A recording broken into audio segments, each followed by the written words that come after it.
வணக்கம், என் பெயர் பட்டு. என்னோட வெப்சைட்டோட பேர் freefincal.com. ரொம்ப நாளுக்கு அப்புறம் ஒரு தமிழ் வீடியோ. இந்த கோர்ஸ் பிஸியில் என்னால் தமிழ் வீடியோஸ் பண்ண முடியல. So government of India bonds மூலமாக ஒரு பென்ஷன் எப்படி வாங்கலாம், அதாவது ஒரு ரெகுலர் கேஷ் ஃப்ளோ, உங்களுக்கு 6 மாதத்துக்கு ஒரு தடவை இன்ட்ரெஸ்ட் பேமெண்ட் வரும். இது எப்படி வாங்கலாம், யார் வாங்கலாம், யாருக்கு சூட்டபிள் அப்படிங்கிறத பற்றி பார்க்கலாம். இது வந்து ஒரு ஆன்னுவிட்டி ஸ்கீம், அதாவது ஒரு எல்ஐசி மூலமாக நீங்கள் ஒரு பென்ஷன் வாங்கினீங்கனாலோ, இல்லை எந்த இன்சூரருடைய ஆன்னுவிட்டி பாலிசி மூலமாக உங்களுக்கு பென்ஷன் வந்தாலோ அதுக்கும் இதுக்கும் என்ன டிஃப்ரென்ஸ் அப்படிங்கிறத பற்றி பார்க்கலாம். இன்றைக்கி அனௌன்ஸ்மெண்ட், அதாவது ஆக்சுவலி அக்டோபர் 5 அன்றைக்கி அனௌன்ஸ் பண்ணியிருந்தாங்க. கவர்மெண்ட் ஆஃப் இந்தியாவோட 40-year பாண்ட்ஸ் 6.8% இன்ட்ரெஸ்ட் ரேட் வந்து 6th and 7th அன்றைக்கி பிட்டிங்க்கு ஓப்பன் ஆகுது. அதாவது இன்றைக்கி 6th and 7th, இன்றைக்கி பார்க்கும்போது 7th. ஸோ இது வந்து எப்படின்னா 40 வருஷத்துக்கு கழிச்சு மெச்சூர் ஆகும். ஆகஸ்ட் 2020 இன்ட்ரடியூஸ் பண்ண பாண்டு டிசம்பர் 2060 மெச்சூர் ஆகும். எவ்ரி 6 monthsக்கு வந்து உங்களுக்கு 3.4% இன்ட்ரெஸ்ட் வரும். ஸோ வருஷத்துக்கு 6.8%, எவ்ரி 6 months உங்களுக்கு 3.4 வரும். இது நீங்கள் வாங்கணுன்னா NSE Go Bid அப்படிங்கிற ஒரு பிளாட்ஃபார்மில் உங்கள் டிமேட் அக்கௌண்ட் டீட்டெயில்ஸ் வச்சுட்டு நீங்கள் ரெஜிஸ்டர் பண்ணணும். And 6th and 7th, 6th போயிடுச்சு, 7th அன்றைக்கி 10 AM to 5 PM பிட்டிங் நடக்கும். அஃப்கோர்ஸ் பிட்டிங் வந்து minimum 10,000 rupees, multiples of 10,000 rupees, maximum 2 crores வரைக்கும் பிட் பண்ணலாம். ஸோ இந்த கவர்மெண்ட் ஆஃப் இந்தியா பாண்டில் பார்த்தீங்கன்னா என்ன ஒரு அட்வான்டேஜ்னா, உங்களுக்கு இப்போ நீங்கள் இன்சூரர் மூலமாக வாங்கினீங்கன்னா, எல்ஐசின்னு வச்சுப்போமே பேச்சுக்கு, எல்ஐசி மூலமாக வாங்கினீங்கன்னா ஒன்று இந்த அளவுக்கு இன்ட்ரெஸ்ட் கிடைக்காது இப்போது, அட்லீஸ்ட் இப்போ இருக்கிற ஆன்னுவிட்டி பாலிசிஸில். ரெண்டாவது, உங்களுக்கு இந்த அளவுக்கு இன்ட்ரெஸ்ட் வேணும்னா உங்களுக்கு வயசு நிறையா ஆயிருக்கணும். ஏன்னா வந்து ஆன்னுவிட்டி கம்பெனி மூலமாக, எல்ஐசி மூலமாக ஆன்னுவிட்டி வாங்கினீங்கன்னா அது ஏஜ் டிபெண்ட். ஏஜ் ஜாஸ்தியாக இன்ட்ரெஸ்ட் ரேட் ஜாஸ்தியாகும். வேறாஸ் இந்த பாண்டு நீங்கள் வாங்கினீங்க எப்போ வேணால் வாங்கலாம். 30 வயசில் உங்களுக்கு ரிட்டையர் ஆகணும்னு ஆசை இருந்தால் நீங்கள் வாங்கினா கூட அதே 6.8 இன்ட்ரெஸ்ட் தான். ஏஜுக்கும் இன்ட்ரெஸ்ட் ரேட்டுக்கும் சம்மந்தம் கிடையாது. இன்னொரு டிஃப்ரென்ஸ் என்னென்னா, நீங்கள் எல்ஐசியில் வாங்கினீங்கன்னா, அது இன்சூரத்தை வாங்கினீங்கன்னா வருஷம் லைஃப் சர்டிஃபிகேட் கொடுக்கணும், லைஃப் சர்டிஃபிகேஷன் கொடுக்கணும். நான் உயிரோடு இருக்கேன், எனக்கு வந்து இந்த பென்ஷன் வரணும் அப்படிங்கிறத கொடுக்கணும். இதெல்லாம் தேவையில்லை உங்களுக்கு.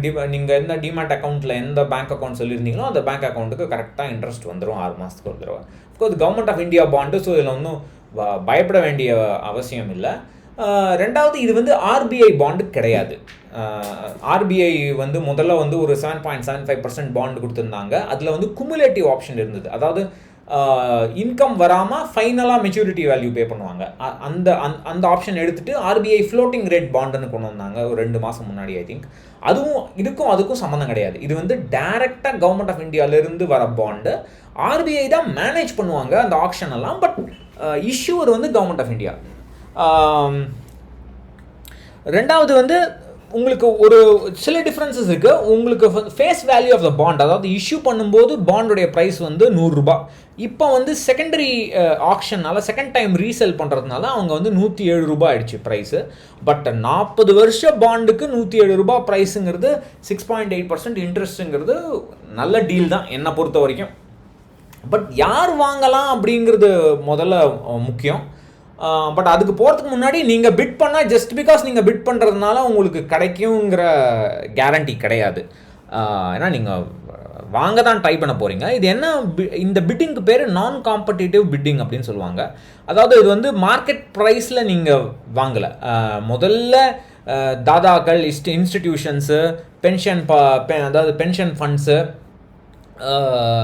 அந்த பேங்க்ஸு, மியூச்சுவல் ஃபண்ட்ஸு, அவங்கெல்லாம் பெரிய ஆளுங்கள்லாம் சேர்ந்து பிட் பண்ணி ப்ரைஸை டிசைட் பண்ணிவிட்டு அதுக்கப்புறம் தான் அந்த ப்ரைஸ் தான் உங்களுக்கு இப்போ வருது.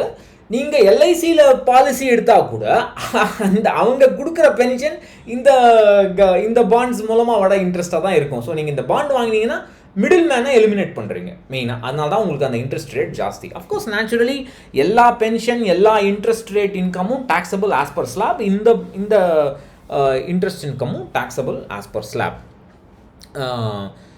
அப்புறம் வேறு என்ன, அப்புறம் ஸோ யார் வாங்கலாம் அப்படிங்கிறத பற்றி பார்க்கலாம்.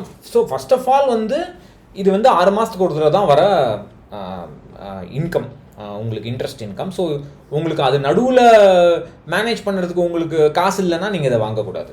So as a retiree of course only older people should buy. 55க்கு மேலே இருக்கிறவங்க வாங்கினாங்கன்னா ஆல்மோஸ்ட் லைஃப் டைமுக்கு 40 வருஷங்கிறது ப்ராக்டிக்கலி ஒரு லைஃப் டைம் அவங்களுக்கு அந்த இன்ட்ரெஸ்ட் கிடைக்கும். பட் அவங்களால நடுவில் மேனேஜ் பண்ண முடியணும், இதை மட்டும் நம்பி இருக்க முடியாது. ஸோ உங்களுக்கு ப்ராப்பர் பென்ஷன் இருந்து உங்களுக்கு அடிஷ்னல் இன்கம் வேணும், எனக்கு வேறு எதுவும் இன்வெஸ்ட்மெண்ட் வேண்டாம் அப்படின்னு நினச்சிங்கன்னா இது ஒரு ஆப்ஷன். இல்லை என்கிட்ட நிறைய காசு இருக்குது, இது ஒரு காம்பனண்ட் ஆஃப் ரெகுலர் இன்கம், என்னால் 6 மாதம் நடுவில் வந்து என்னால் மேனேஜ் பண்ண முடியும், எனக்கு ஒன்ஸ் இன் 6 months வர பே அவுட்டே எனக்கு 6 மாதத்துக்கு போதும், இல்லை எனக்கு மற்ற சோர்ஸ் இருக்குது அப்படின்னு நீங்கள் நினச்சிங்கன்னா இது ஒரு ஆப்ஷன். ஒன்லி பெரிய இம்பார்ட்டன்ட் பாயிண்ட் ஞாபகம் வச்சுக்கணும், என்எஸ்சி கோபிட் அப்படிங்கிற பிளாட்ஃபார்ம் வந்து பையிங் பிளாட்ஃபார்ம் ஒன்லி. இப்போது அந்த ஐ திங்க் நான் இது ஸ்க்ரீன்ஷாட் வச்சுருந்தேன் நினச்சேன், மறந்து போச்சு. இல்லை, என்எஸ்சி கோபிட் வந்து பையிங் பிளாட்ஃபார்ம் ஒன்லி.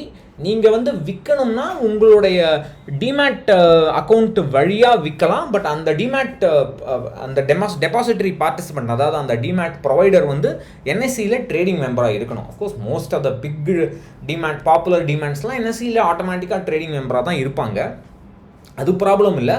பட் என்ன ப்ராப்ளம்னா நீங்கள் விற்க முடியாது, பார்ட்டிசிபேஷன் இருக்காது, ரீட்டைல் பார்ட்டிசிபேஷன் ரொம்ப கம்மியாக இருக்கும், வேறு யாரும் வாங்கிக்க மாட்டாங்க நீங்கள் விற்கணும்னு நினச்சா கூட. ஸோ ஏன்னா இது 40 வருஷம் பாண்டு. ஸோ நீங்கள் ரெகுலர் இன்கம் தேவையில்லைன்னா ஃபஸ்ட்டு வாங்கக்கூடாது. ஈவன் நீங்கள் ரெகுலர் இன்கம் தேவைன்னு வாங்கிட்டு ஏதாவது ஒரு எமர்ஜென்சினா கூட சட்டுன்னு உங்களால் விற்க முடியாது. ஸோ இதெல்லாம் நீங்கள் யோசிச்சுட்டு தான் வாங்கணும். ஸோ அதாவது அடுத்த மற்ற சோர்ஸ் இருந்து ஓகே இது எனக்கு வரட்டும், இது நல்ல இன்கம் எனக்கு போய் இந்த டிபென்ச்சருங்கிறாங்க, ஸ்மால் ஃபைனான்ஸ் பேங்க்குங்கிறாங்க, கார்ப்பரேட் டெபாசிட்டுங்கிறாங்க, இதெல்லாம் எப்போ ஊற்றிக்குன்னு தெரியாது, இது என்னடா கவர்மெண்ட் ஆஃப் இந்தியா இன்ட்ரெஸ்ட்டு கொஞ்சம் கம்மியாக வந்தாலும் ஷூராக வரும் அப்படிங்கிற ஒரு லாஜிக்கோடு நீங்கள் அப்ரோச் பண்ணிங்கன்னா, ப்ளஸ் நான் சொல்கிற அதர் க்ரைட்டீரியன் சாட்டிஸ்ஃபை ஆனால் நீங்கள் வாங்குறது இது கன்சிடர் பண்ணலாம். அஃப்கோர்ஸ் இது வந்து 2 வாரத்துக்கு ஒரு தடவை 3 வாரத்துக்கு ஒரு தடவை இந்த மாதிரி ஆப்ஷன் வரும். இதான் என்னடா 6th and 7th காலையில் வீடியோ போடுறானேன்னு நினைக்காதீங்க, இது ஒன்றும் ஃபைனல் ஆப்பர்ச்சுனிட்டி இல்லை, இந்த மாதிரி வந்துகிட்டே இருக்கும். இந்த போஸ்ட்டுக்கு போனீங்கன்னா நான் லிஸ்ட் ஆஃப் எலிஜிபிள் கவர்மெண்ட், அதாவது list of outstanding government bonds போட்டிருக்கேன். இதில் பார்த்தீங்கன்னா தெரியும், நான் இப்போ கிளிக் பண்ணேன்னா வருமானு தெரில. இப்போ இது பார்த்தீங்கன்னா கடைசியை பார்த்தீங்கன்னா இந்த பெருசாக்குவோம், இந்த 6.8% GS 2060 தான் இப்போ திருப்பி இஷ்யூ பண்ணியிருக்காங்க. 7.19% GS 2060, அதாவது ஏப்ரல் 2020 இஷ்யூ பண்ண பாண்ட்ஸ் ஒன்று இருக்குது, அது கூட திருப்பி அவங்க ரீஇஷ்யூ பண்ணலாம். ஆக்சுவலாக வந்து first or second week of செப்டம்பரில் இந்த 7.19% பாண்டை ரீஇஷ்யூ பண்ணாங்க. ஸோ இந்த மாதிரி பழைய பாண்ட்ஸை ரீஇஷ்யூ பண்ணவும் வாய்ப்பு இருக்குது, வாய்ப்பு இல்லாமலேயும் இருக்குது. அது யாரும் சொல்ல முடியாது, அவங்க என்ன டிசிஷன் எடுக்கிறாங்களோ அதுதான் முக்கியம். ப்ளஸ் நான் சொன்ன மாதிரி நீங்கள் இதெல்லாம் ஐபிஓ மாதிரி தான், நீங்கள் பிட் பண்ணுறதை பிட் பண்ணலாம், பட் உங்களுக்கு கிடைக்கிறதும் கிடைக்காததும் எவ்வளோ பார்ட்டிசிபேஷனோ அதை பொறுத்து தான். பட் ஏதோ ஒரு 5% அலோகேஷன் நினைக்கிறேன், எனக்கு தெரிஞ்சு ஒரு 9,000 crores ஒரு பாண்டும் 9,000 crores விற்கிறாங்க. நீங்கள் பார்த்தீங்கன்னா தெரியும், இது வந்து இந்த 2060 பாண்டை தவிர ஒரு 2030 மெச்சூர் ஆகிற 5.77% பாண்ட் இருக்குது, 2033 மெச்சூர் ஆகிற ஃப்ளோட்டிங் ரேட் பாண்ட் இருக்குது, அதாவது இன்ட்ரெஸ்ட் ரேட் வேரி ஆகும் அதில். And short term bond 2022 mature ஆகிற 5.09% பாண்ட் இருக்குது. எனக்கு தெரிஞ்சு என்னுடைய ஞாபகம் கரெக்டாக இருந்தால் ஒரு பாண்டும் 9,000 crores, ஒரு பாண்டுக்கும் ஒரு 5% ரீட்டைல் பார்ட்டிசிபேஷன் அலோகேட் பண்ணியிருக்காங்க. ஸோ சான்ஸ் இருக்குது, ஏன்னா ரொம்ப ஐபிஓ மாதிரிலாம் அவங்க இதுக்கு எதுவும் க்ரௌடு வராது எனக்கு தெரிஞ்சு. உங்களுக்கு தேவை இருந்தால், உங்களுடைய சிச்சுவேஷனுக்கு சூட் ஆனால் வாங்குங்க, அவசரப்பட்டு வாங்காதீங்க, ஏன்னா திருப்பி அடுத்த தடவை வரும். ஸோ நீங்கள் என்எஸ்சி கோபிட்டில் உங்களுக்கு அக்கௌண்ட் இல்லைன்னா 7th அன்னைக்கு, அதாவது இந்த வீடியோ வர டேட் அன்னைக்கு உங்களால் பிட் பண்ண சான்ஸே கிடையாது, அது 2 நாள் ஆகும். பட் டெஃபினட்டாக அடுத்தடுத்து உங்களுக்கு வாய்ப்புகள் வரும். ஸோ அதுக்கு ஏற்ற மாதிரி நீங்கள் அதுக்குள்ளே நீங்கள் அதை பற்றி படிக்கலாம். இங்கே நிறைய லிங்க்ஸ் இருக்குது, ஆர்பிஐ லிங்க்ஸ் நான் போட்டிருக்கேன். கவர்மெண்ட் செக்யூரிட்டிஸ் ப்ரைமரி இருக்குது, நான் காம்படிட்டிவ் பிட்டிங் ப்ராசஸ்னால் என்ன அப்படிங்கிறது வந்து இங்கே லிங்க்ஸ் இருக்குது. அந்த ஆர்பிஐயோடைய லிட்ரேச்சர் அதை நீங்கள் படித்து புரிஞ்சுட்டு தேவையான வாங்குங்க. அட்வைஸ் ஒரு செபி ரெஜிஸ்டர்ட் இன்வெஸ்ட்மெண்ட் அட்வைசர்கிட்ட கேட்டுட்டு வாங்குங்க. நன்றி, வணக்கம்.